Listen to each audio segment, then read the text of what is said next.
Hey, so look, if you're watching this video today, it's because you're questioning, can I really make a nice side hustle out of CPR training? So we're going to cover all the basics on getting started as a CPR instructor, setting up your LLC, creating your business, and also taking a quick crash course into creating your business plan. So that way you can maximize your time and value for profits. Stay tuned. We got a lot of great content coming up.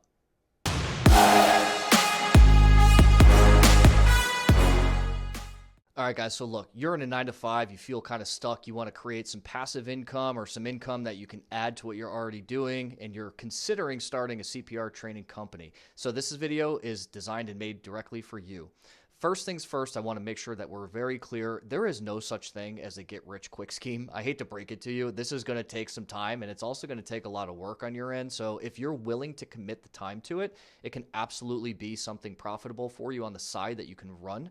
However, if you think that you're just going to come in and have immediate market penetration and just start killing it right away, you're probably in the wrong. It's not how it works. Just like any other business that you're starting, you got to put the time and energy into it. So first things first, you have to make sure that you actually establish an LLC, you have a business name, you have a logo, you have a website, a lot of cheap options you can use for that. Feel free to connect with us, shoot us an email. We can easily kick you some more information on like who to go to and where to go to get that set up. You want to have a business bank account, start your LLC, register with the state. All of these things you actually need because you're creating a business, right? You should not just be doing this as an independent sole proprietor without any kind of insurance coverage. You don't want to be held personally liable in the event somebody tries to sue you, right? So you have to make sure that all your bases are covered. You are fully setting up an actual business, register with the state, register with the IRS. It has a separate business entity from you personally. That way, again, you can protect yourself from personal liability. And you're following all of these general steps that you would for any new business. Quick note, super easy to do this, by the way. I would just go right to LegalZoom. LegalZoom can help you get this set up right away. You also want to make sure you look into a CPA for tax purposes and accounting, so that way you can get the proper structure for your business. I'm not a tax professional. I'm not a lawyer. Please don't listen to my words right off a YouTube video. Actually do your homework, do your due diligence. Logo, website, business insurance, business name, registered LLC with state and federal agencies, CPA. You want to make sure that, again, someone with legal background is helping you set this up. If you have questions specifically, feel free to shoot us an email. Happy to shoot over some quick tips and places you can go to find those resources. I'll also put some stuff in the link below. So again, general business 101, get yourself separated as an entity within your state.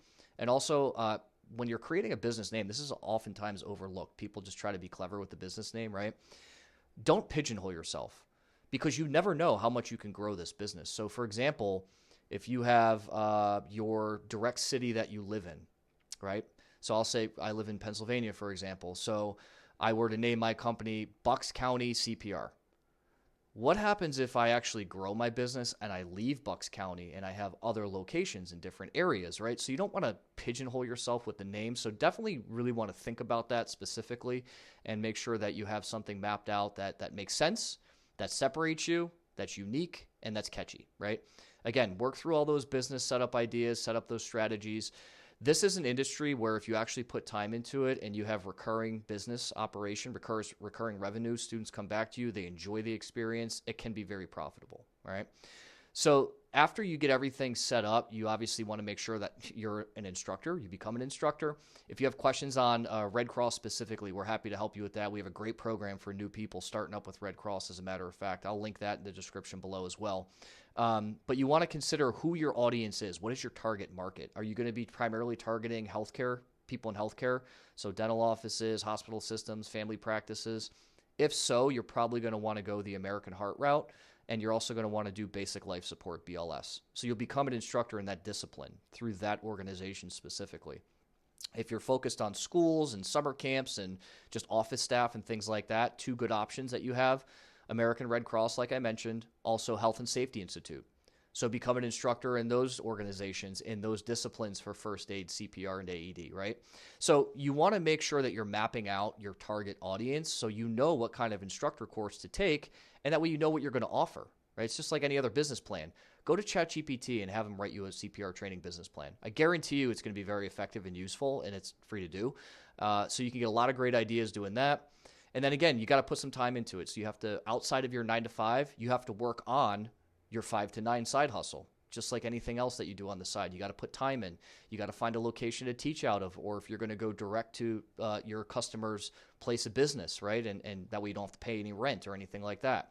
So you have a lot of options on how you want to structure this. But again, you have to have a mapped out business plan. If you want a business plan sent to you that we've created, feel free to drop us a note. Make sure you shoot us a quick email to info@readyresponsepa.com. We're definitely happy to send that over to you. So again, just make sure you shoot us a quick email and we can get you some general information you need to get started if you're serious about getting started.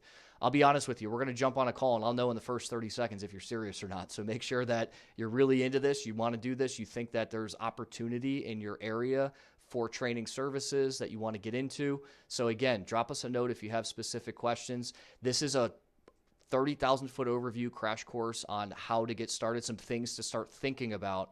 This is not the nitty gritties of how to actually do those things. It's more or less things to consider as you're trying to launch. So if you have questions, feel free to connect. Hopefully you guys enjoyed the video today. Thanks.